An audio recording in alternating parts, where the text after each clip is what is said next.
yang semakin sakit di sini. Apalagi selain depresi, overthinking.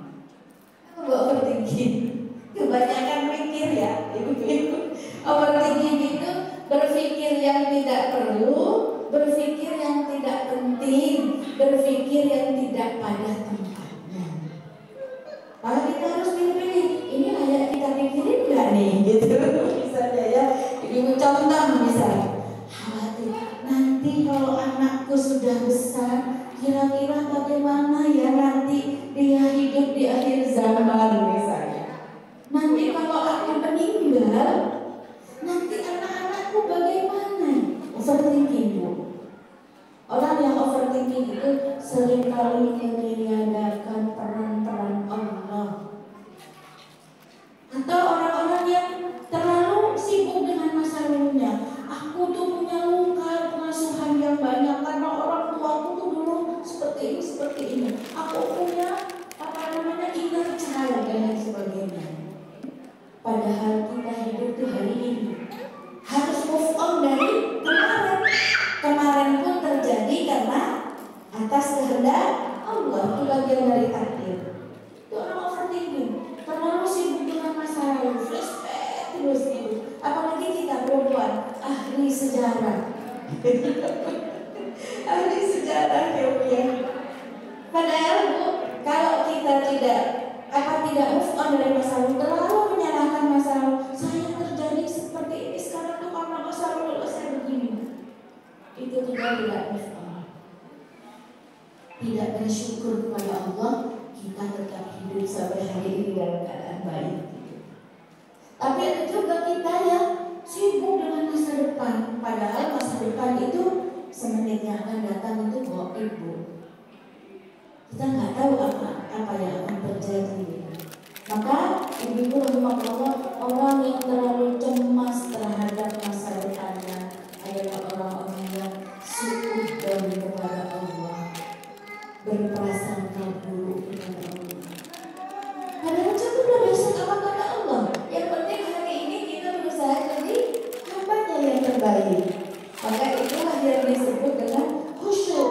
Kita jalani peran kita hari ini dengan sebaik mungkin. Jadi kita nggak akan overthinking, Bu. Think itu kalau kata Bunda Ani itu otot pikiran. Pikir terus. Segala sesuatu yang bukan porsi kita untuk memikirkan, kita itu berpikir gitu. Nanti gimana ya kalau negara ini terjadi begini-begini? Nanti kalau terjadi bencana gimana? Kalau megatrust itu terjadi gimana?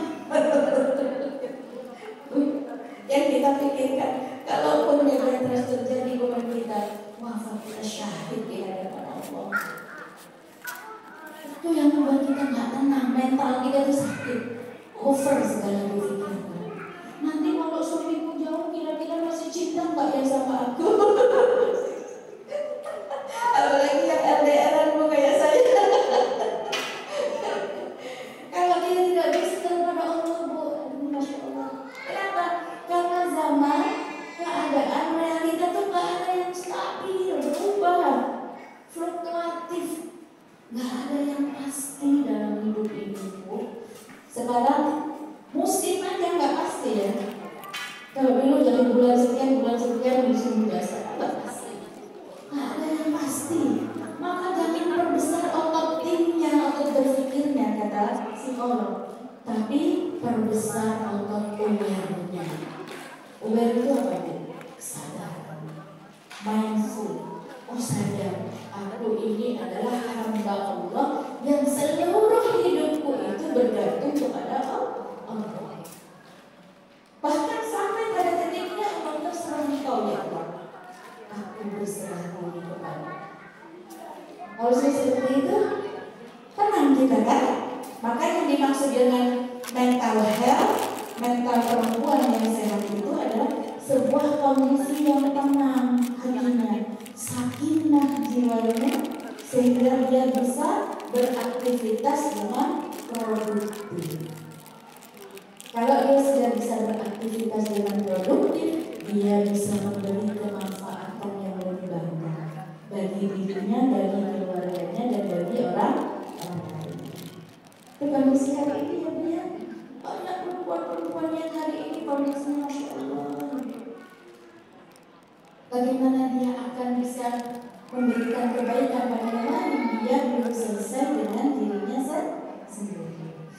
hati-hati ibu-ibu yang cenderung memiliki kondisi mental illness ini, dia akan mengalami apa bu? Kelelahan.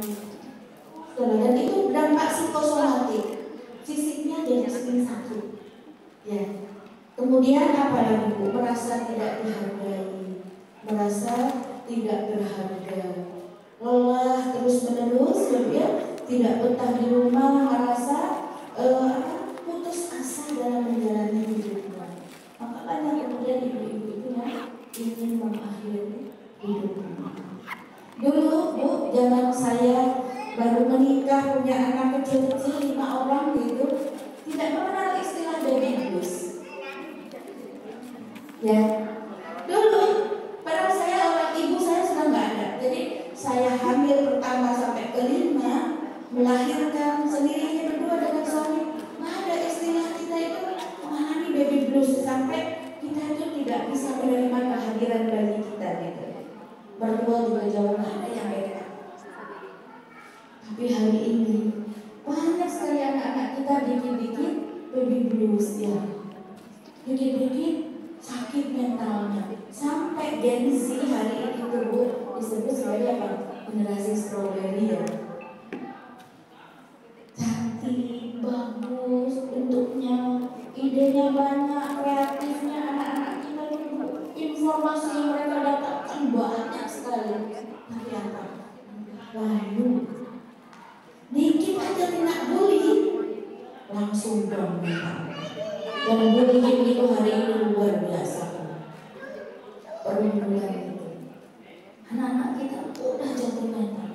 Padahal kehidupan itu bentukan, kadang sukses, kadang kecewa. Siapkan mental anak-anak kita tidak hanya untuk jadi sukses gitu, tapi siapkan mereka ketika harus kecewa mereka bisa bangkit lagi gitu. Nah, mental illness itu cenderung mereka tidak siap dengan kekecewaan.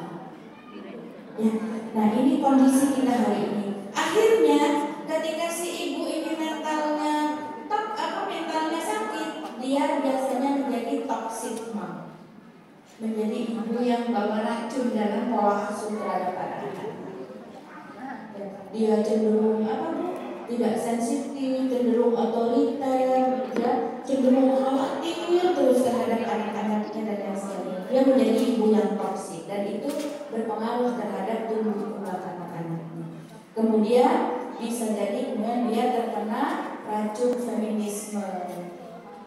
Kalau di rumah aja nggak dihargai, beraktivitaslah di luar, cari judul, akhirnya banyak yang mengejar sesuatu yang sebenarnya dia tidak perlu dia kejar. Mencari validasi, mencari pengakuan dari orang lain. Padahal di rumahnya Allah telah muliakan dia dengan peran-peran kemuliaannya. Maka ibu jangan sampai kalau berkata, ibu aktivitasnya apa bu? Saya mah di rumah kantor, bangga ya. Saya mah ibu rumah tangga saja. Gitu. Tak bangga dengan peran itu. Kalau bisa jadi peran itu yang membanggakan kita di surga Allah, gitu ya. Bahkan kita, saya manajer, saya ini, saya wanita hamil, saya anggota dewan. Soalnya saya pernah jadi caleg dulu. ABCD ibu saya, caleg doang, alat bukan caleg doang. Tapi itu bagian kontribusi untuk dakwah sebenarnya. Kita lebih punya banyak orang melihat sekarang, bu perannya di mana-mana. Apa bu? Gitu. Saya saya suka dampingi istri bupati kemana-mana. Saya punya peran ini. Saya bekerja sama dengan OPD di Indonesia. Ketika suami saya bilang, ini nggak usah pergi. Pergi bu. Ya, jadi disinilah kita menghargai apa-apa yang telah Allah anugerahkan kepada kita. Itulah feminitas bu. Kemudian kita mencoba aktualisasi di luar rumah. Ya, banyak ibu-ibu yang hari ini punya komunitas sahabat. Ya, ngabelikan dia, ngabelikan itu. Ada komunitas ibu-ibu misalkan pencinta tas Hermes misalnya. Ada ibu-ibu komunitas arisan 1 miliar.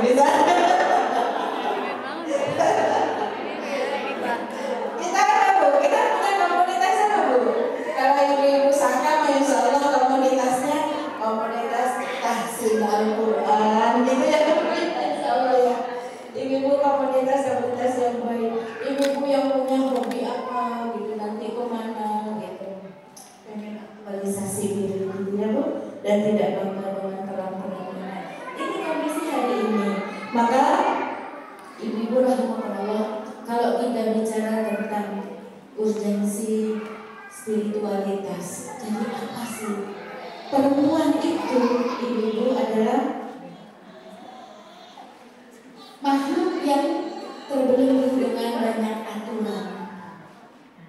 Perempuan itu makhluk yang terbelenggu dengan banyak aturan, banyak batasan syariat. Ya, ibu-ibu. Jadi kita seringkali ini contoh nih, Bu. Perempuan itu makhluk yang tidak bisa dipaksa. Kalau dipaksa patah biasanya kan? Kalau dipaksa dia akan memberontak, dia akan melawan seperti itu. Kemudian apa yang bisa membuat perempuan itu taat? Tunduk. Itulah iman. Dan itulah spiritualitas. Gitu, ibu-ibu. Jadi kenapa spiritualitas ini penting bagi kita? Membuat kita jadi tunduk terhadap sang pembuat aturan. Gitu ya, ibu-ibu. Jadi kita itu tuntutannya menjadi muslimah yang solihah, yang qurrata a'yun, ibu yang menjadi teladan dan lain sebagainya. Padahal sisi-sisi lain kita juga pengen dong punya kebebasan sebagai seorang perempuan gitu kan, seperti itu. Tapi realitanya mau keluar rumah aja kita harus izin. Mau pergi kemana-mana masih mikir, nanti anak di rumah nanti gimana? Nanti kalau adik sudah pulang sekolah nanti di rumah sama siapa? Masih mikir begitu. Kita itu makhluk yang terikat dengan banyak sekali syariat. Maka kalau tidak itu dengan fitrah yang Allah berikan pada kita muncul perlawanan. Dan perlawanan itulah kemudian ya memunculkan gerakan yang namanya feminisme. Dan feminisme ini sudah 15 hari ini. Luar biasanya feminisme ini sudah menjadi kebijakan dalam tataran internasional. Dia masuk di WHO, masuk di PBB. Dan PBB itu kemudian menjadikan program-program feminisme itu masuk ke negara-negara.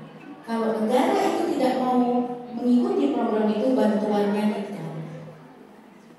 Maka hari ini kesetaraan gender itu menjadi sebuah kebutuhan. Bahkan di dinas pemberdayaan perempuan itu ada bidangnya sendiri, bidang PUD namanya, dan pengarus keutamaan gender. Yang diukur apa? Berapa perempuan yang berpenghasilan tinggi, berapa perempuan yang jadi pejabat, berapa perempuan yang menduduki posisi-posisi penting. Gak pernah ditanya berapa bunda yang bisa mendidik generasi-generasi emas. Itu produk mereka. Dan kita harus aware, harus sadar. Kita itu sedang diserbu dengan Ghazwul Fikri, dengan peperangan pemikiran yang membuat kaum muslimah itu keluar dari realnya, keluar dari fitrah-fitrahnya. Ya, ibu. Perempuan itu, ibu-ibu, di sini contohnya. Tubuh perempuan itu perhiasan. Segala yang ada dalam diri kita itu indah. Maka karena indah, biasanya kecenderungannya kita ingin menampar. Tapi syariat justru melarangnya. Kita justru disuruh berhijab. Maka banyak perempuan nggak terima dengan perintah hijab ini, dan banyak yang tidak mau melakukannya. Kenapa itu? Bertentangan dengan keinginannya. Maka kita adalah makhluk yang banyak dibatasi dengan aturan syariat. Kalau kita tidak punya spiritualitas, kita tidak akan bisa menerima aturan-aturan itu dengan kesadaran, dengan lapang hati. Yang ada adalah terbebani, berat dengan syariat. Gitu. Ya, ibu. Kemudian contoh lainnya adalah perempuan itu suka berbicara, senang berbicara.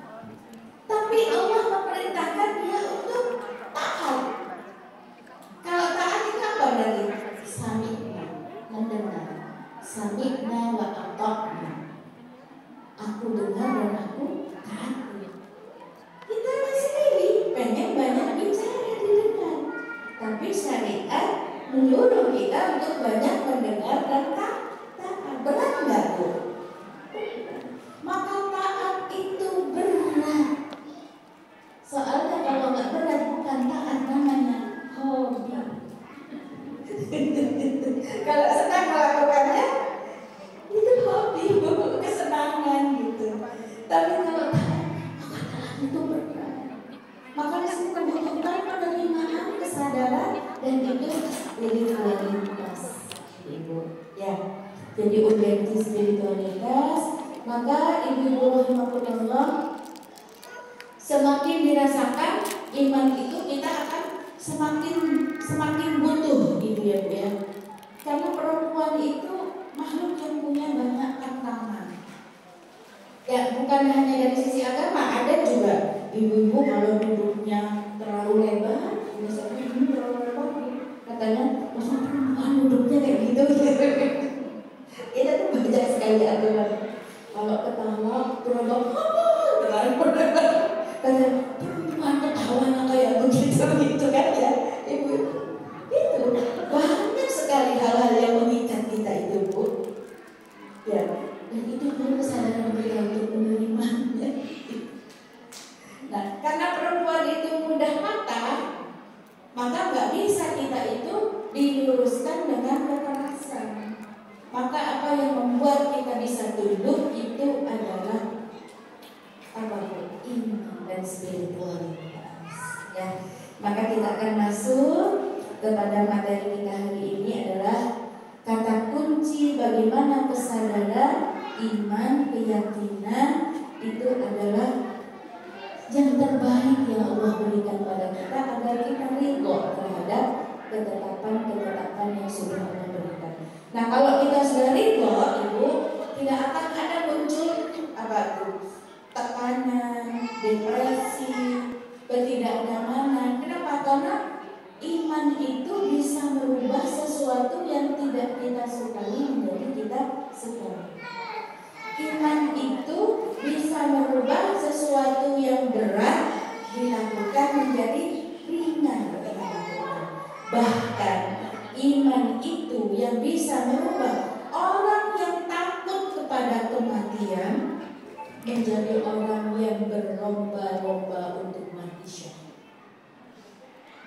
Apa yang membuat orang Palestina itu tetap teguh sampai hari ini? 1 tahun mereka dalam kondisi peperangan, tapi mereka tidak pernah menghujat Allah memberikan penderitaan yang sangat panjang kepada mereka. Karena bagi mereka kematian adalah pintu gerbang mereka untuk bertemu dengan Tuhan. Apa yang membuat seseorang tidak takut pada kematian, bahkan dia menunggu kematian? Iman. Hari ini kita pun, apa yang membuat seorang perempuan yang berat untuk taat pada suaminya, yang berat dengan peran-peran kerumah tanggaannya, yang dia membuat lelah dengan rutinitas keseharian? Apa yang membuat dia bisa lapang menerimanya? Nah, ini yang harus kita asah terus. Iman itu, Ibu, di hati, bukan di otak, bukan di logika. Karena kalau kita pikirkan nggak akan sanggup kita berpikir, maka iman itu di hati. Maka kita akan mulai bagaimana sebenarnya Allah telah menginstal iman itu dalam tiap diri hamba yang Dia ciptakan, manusia. Maka manusia itu adalah makhluk yang dilahirkan oleh Allah sudah dalam keadaan membawa iman. Maka setiap anak lahir dalam keadaan beriman. Kenapa? Ruhnya, ketika ruhnya diciptakan oleh Allah sudah bersyahadat. Surah Al-A'raf ayat 172. Alastu bi rabbikum, bukankah aku ini adalah Tuhan, kata Allah. Qalu bala syahidna, ya kami bersaksi bahwa Engkau adalah Tuhan kami. Maka ruh itu semuanya beriman pada Allah. Ketika ruh itu bertemu dengan jasad, kapan Bu bertemunya ruh dengan jasad? Ketika janin di rahim kita berusia 4 bulan, ditiupkanlah roh itu. Maka kenapa manusia itu menjadi manusia yang istimewa, menjadi makhluk yang lebih dari makhluk yang lain? Karena Allah tiupkan ruh. dia punya otak, dia punya otak, tapi dia ada qalbu, hati, sehingga dia tidak bisa membedakan ya. Dia tidak punya kehendak. Tapi kalau kebiasaan bisa. Burung kalau dibiasakan, burung beo dia biasakan ngomong assalamualaikum sama bisa. Pembiasaan. Tapi burung beo tidak akan pernah bisa ngajarin anaknya ucapin salam. Beda dengan manusia. Karena manusia itu diberi ruh oleh Allah, dan ruh itu ciptaan Allah, milik Allah. Maka manusia itu memiliki beberapa sifat dari penciptanya. Maka manusia itu bisa berkreativitas, berinovasi. Ibu-ibu kalau masak jengkol aja bisa jadi berapa jenis, gitu kan? Itu Allah berikan Islam. Maka ketika itu kita diciptakan, ketika manusia itu diciptakan, jin dan malaikat itu berprotes kepada Allah. Tapi bedanya, kalau jin itu protesnya karena fisiknya. Untuk apa aku harus menyembah menghormati Adam? Aku diciptakan dari api, sedangkan dia diciptakan dari tanah. Aku lebih mulia. Protesnya jin karena fisik. Tapi kalau protesnya malaikat terlalu pada Allah. Malaikat juga protes. Ya Allah, untuk apa Kau ciptakan manusia menjadi khalifah di atas muka bumi, sedangkan manusia itu suka menumpahkan darah, suka membuat kerusakan. Jadi kalau jin itu protesnya terhadap fisik, aku lebih mulia dong karena bahannya aku lebih baik dari bahannya dia. Ana khairun minkum, kata iblis.